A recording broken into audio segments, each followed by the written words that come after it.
We're the Snuts. You're listening to Rhino Radio. Wicked. Their timing is. That was insane. It's got a click track. So, what are all your names then? I'm And what do you Joe, play? I play the guitar. I'm Joko, I play the drums. I'm Jack, I sing and play guitar. I'm Callum, I play bass. Wicked. So, gotta ask, this is the first question. Where did the Snuts name come from? What is it? The Southern? Fuck knows. The problem was, basically when we were growing up and like we started the band in school, we never had a name and there was no other bands in our school, so people kind of just started calling us the Snuts for some reason. It's just stuck with us. We just kept it. I think it was maybe an insult to start with, but look at them now. Yeah. No, it's a great name. Nah, we like it. It's stuck. It's kind of people remember it, so we're down with it. It's catchy. Thanks very much. How'd you all meet then? We went to nursery. Well, they two went to the same nursery class, and then I was at the better class in nursery, like for brighter children. Yeah. And then once they kind of got up to the speaking level, when they said primary, Started integrating the they dances. started let them in, and then he was. I met you up to your school, Aye, and he played football at our school because you weren't allowed to play football at the school. So we kind of met early doors, like primary school, and then 12-year-olds. went to secondary school and just kind of started playing music together straight away, basically. What are the bands that inspire you then? Do you all have like the same sort of music taste? NSYNC and Backstreet Boys, Yeah. Bayside Rollers. Like anybody with a dance routine, you fuck with. You'll see a lot of that tonight. Any kind of top list Synchronised. ab style music's kind of well with that. Sometimes rain. Aye. Sometimes. Just all that stuff. Just mostly your huge pop supergroups. Really. Do you want to like include some dance routines in your music? I Sort of like already some- Yeah. And the label won't let us. We've been Really? trying. We're like, this shit We sells. keep editing the videos, we keep uploading the videos and they take them down straight away. Would you choreograph it then, or just? I would choreograph. Yeah. He says he actually done ballet for like 9 years. So I'm he's pretty a much accomplished- I've got great. You've great, got the great skills feet, for great it then. coordination, pretty much. Nice. He So, actually sings with his feet. what like you've just obviously you've got your tour going on. How is the tour? Because you've got a sold out tour with Lewis Capaldi as well. Coming That's up, pretty mad. That's it. Well, we know Lewis as well. He's for the same town as us, so Yeah. we've known him for a while. And I used to always play in pubs with him and stuff like that for no money back in the day. So it'd be nice just to go out and kind of share a stage again, stuff like that. So Yeah. looking forward to it. But this tour's even better because this is a sold out Snuts tour. Let's talk about But this. that's it. So like we've played. This is date number 4. And we played Sheffield, Sunderland, and fucking Liverpool. They've all sold out as well. This is just sold out the night, so it's kind of a really good start for us. What's it like to have a sold out tour? Like, because I mean, I was reading about your like first show sold out venue and all of that. So that's kind of something that we always we always aspired to do when we started playing on shows. We put out a lot of demos and stuff like that early doors to make sure that people knew the songs and wanted to be a part of what we were doing. So that, like this is just kind of the next step of that for us. It was just about making sure that the gigs incorporated a live crowd as much as it could. So what's your mission then with music? Do you have like a set goal of what you want to do, or a message you want to like put across? We just want to make sure that we're the absolute biggest and like kind of best band we can be with the biggest songs and the most just be able to bring as many people into what we're doing as possible. It's kind of meant to be music for everybody. You'll see it tonight where there'll be young people, old people from all different backgrounds. You do have a really good mix in your audience. That's it. So it's something we pride ourselves on. So it's just about kind of try to take that everywhere we go. That's our goal, really. My favourite song's The Matador, by far. Like I've been binging that one. What's it about? Yeah, it's probably about like being stuck in a relationship where two people hate each other and just continue. You see it every day. Kind of with people that you know and on social media and stuff like that, and just being just stuck in a relationship where you hate each other and you don't, and you should just end it, but you don't. You've got a beef with social media, don't you guys? You're like. Kinda. Yeah. We kind of make relationship. well, that's it. I mean, if we could cut it out completely, obviously we would, but it's just not something that happens in this world now. So we make sure that like our social media is like kind of tries to be specific to what we're doing and not kind of following any of the trends that are happening and stuff like that, and mostly being able to give people fucking information of what we are and like no falsities and just straight up fucking music, really. We only upload videos showing the good times when we're having good times. Yeah.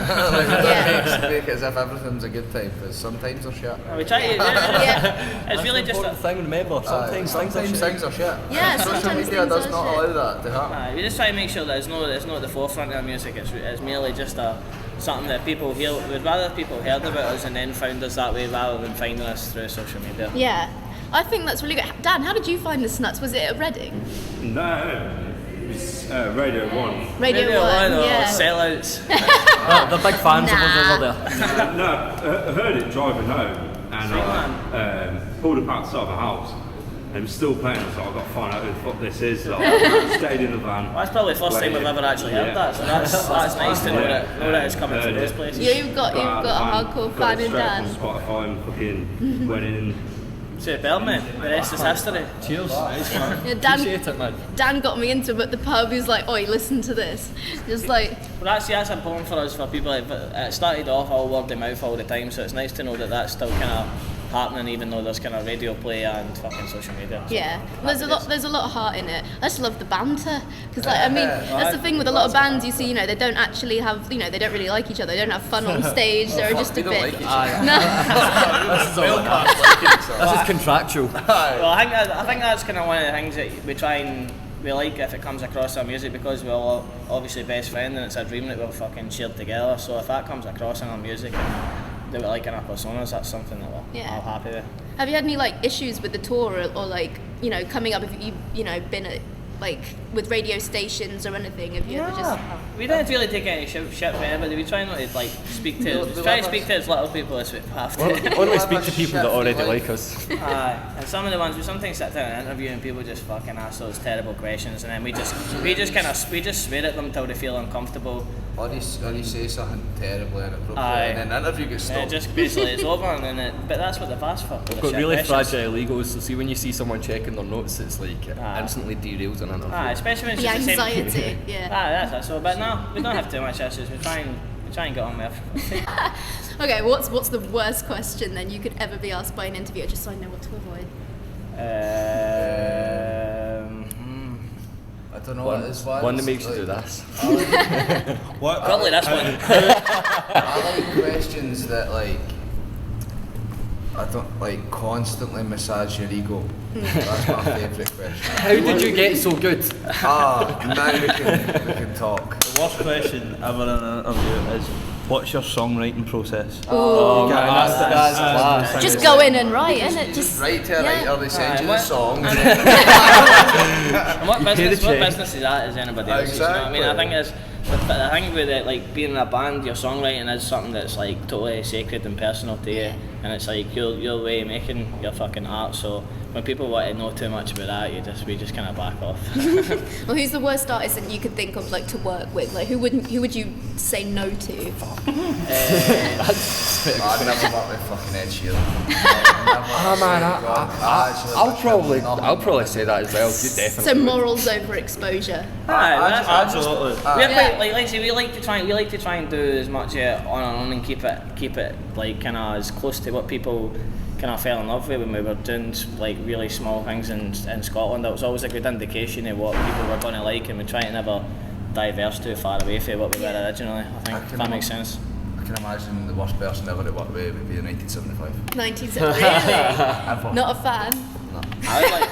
I kind of like everything they do apart from the music. Like, honestly, like What they stand for, yeah. I like all the shit they do. I think it's really clever. I like all the videos and I like all the stuff they do with the music. But I just can't get down with the music. But I'm more a fan of the heavier. I like that they're going in a heavier direction. I mean, It's just they're all right, but It's like I don't like when people become larger, like trying to be larger than the music or larger than the band. Like that video that kind of fucking shoving his guitar tech off the stage or whoever the guy was, man, just shoving him out the road.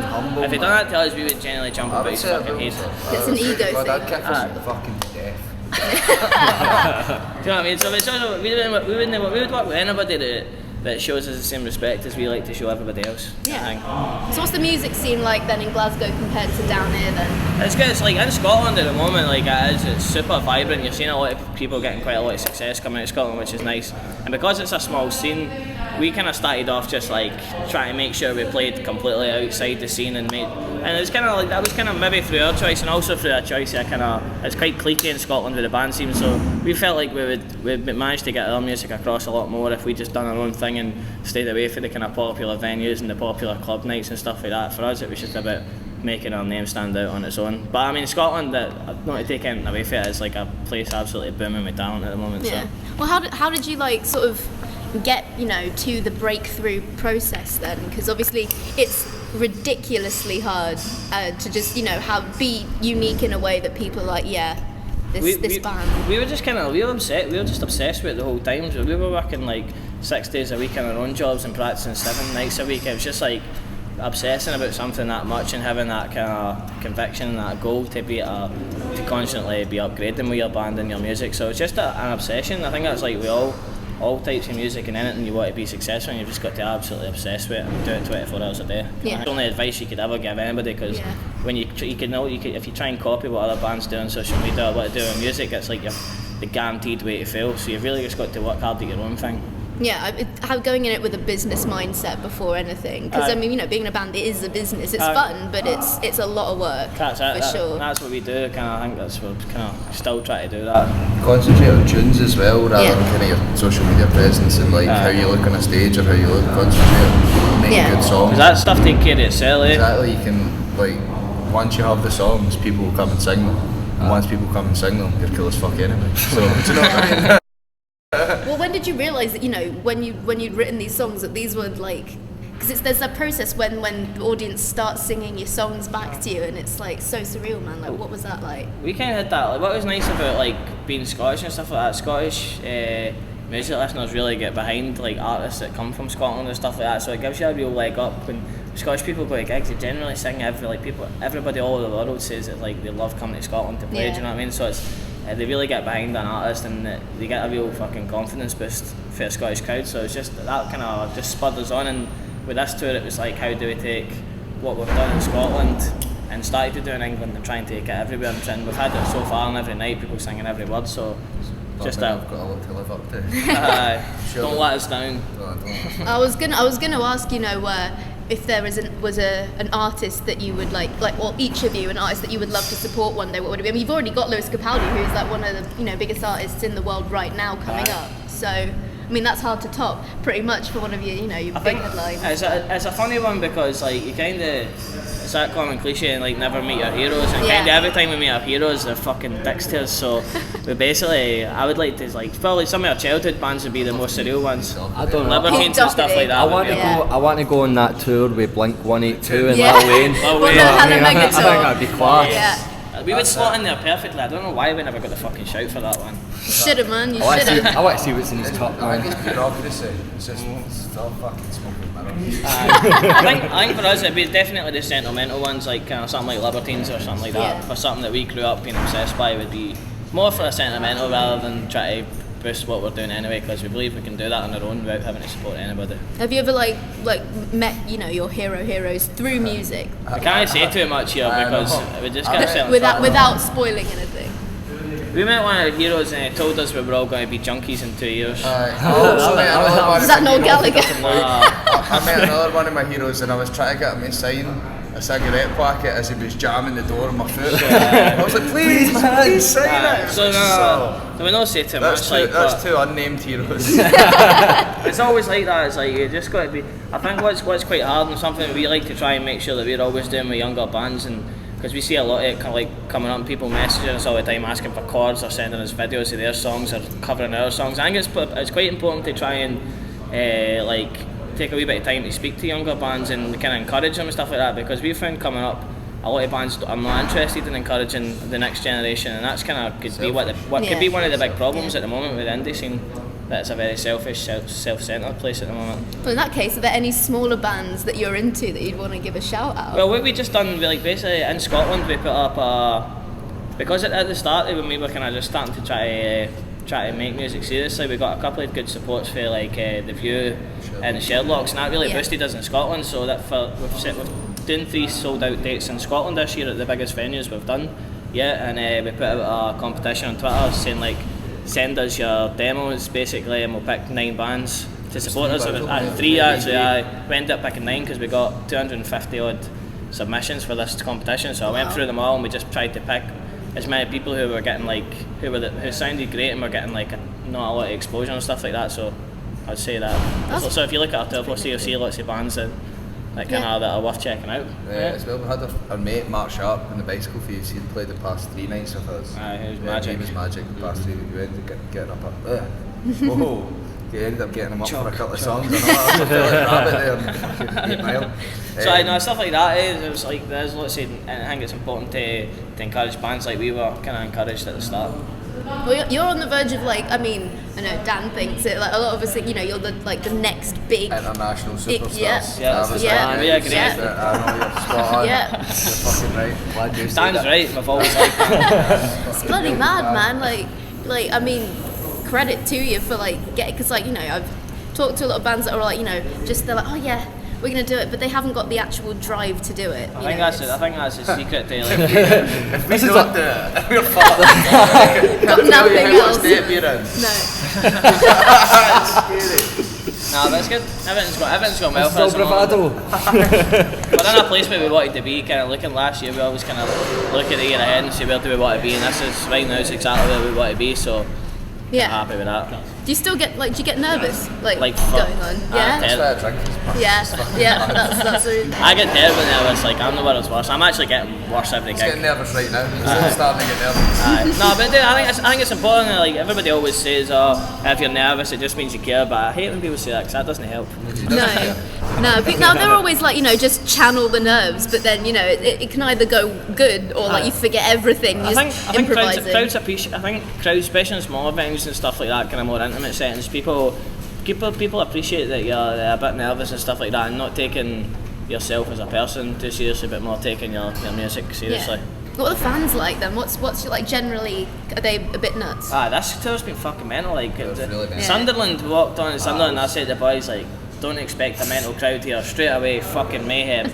Sheffield said the same. I was like, this definitely won't be mental. I walked on the floor and picked my guitar up. I got a pint smashed right off my head. He's nearly losing his front teeth Aye. because people keep grabbing mics. It's actually like fucking. Yeah, what's that? I keep seeing that. That happens a lot in Coventry actually. When like they just grab, they think it's all right to just go on stage and grab the mic.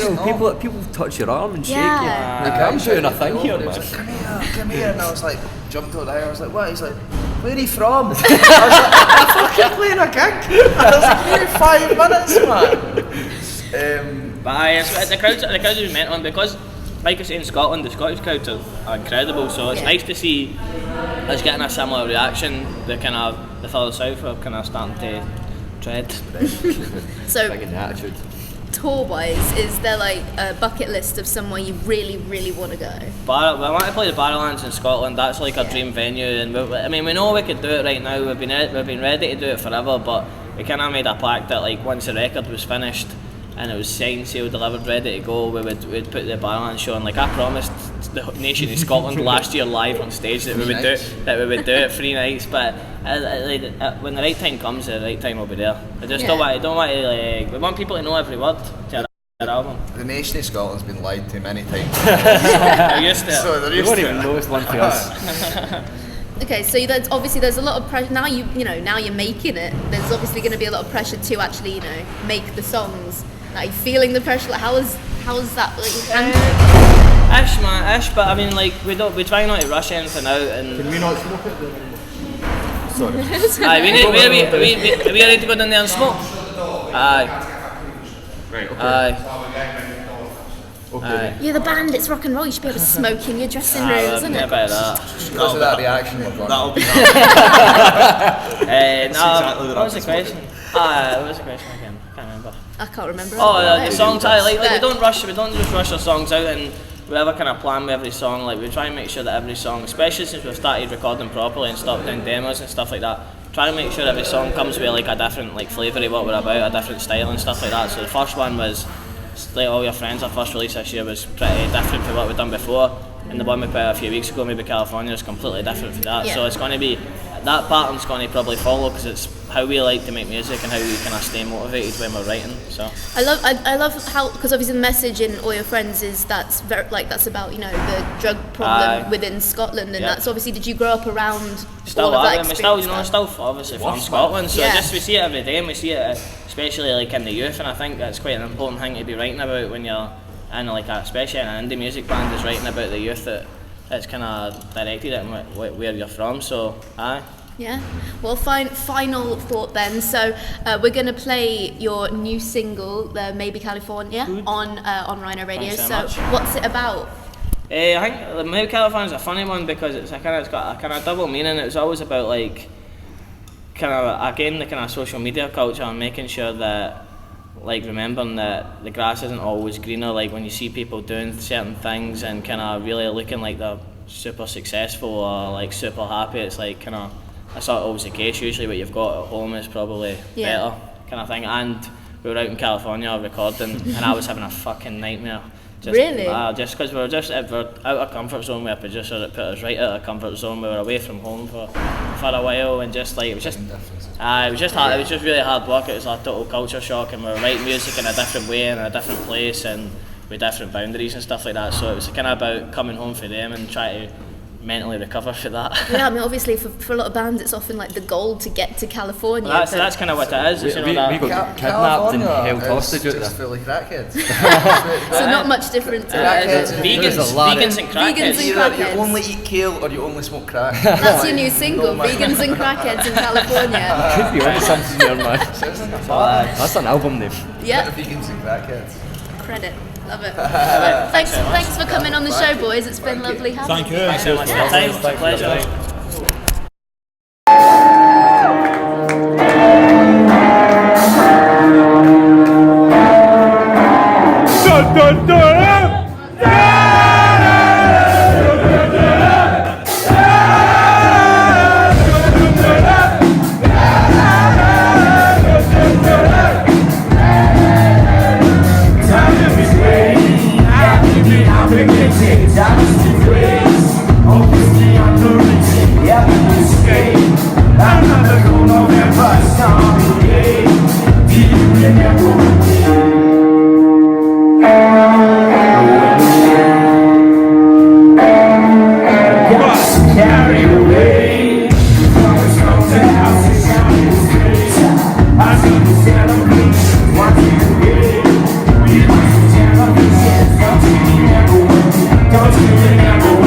Don't you remember when we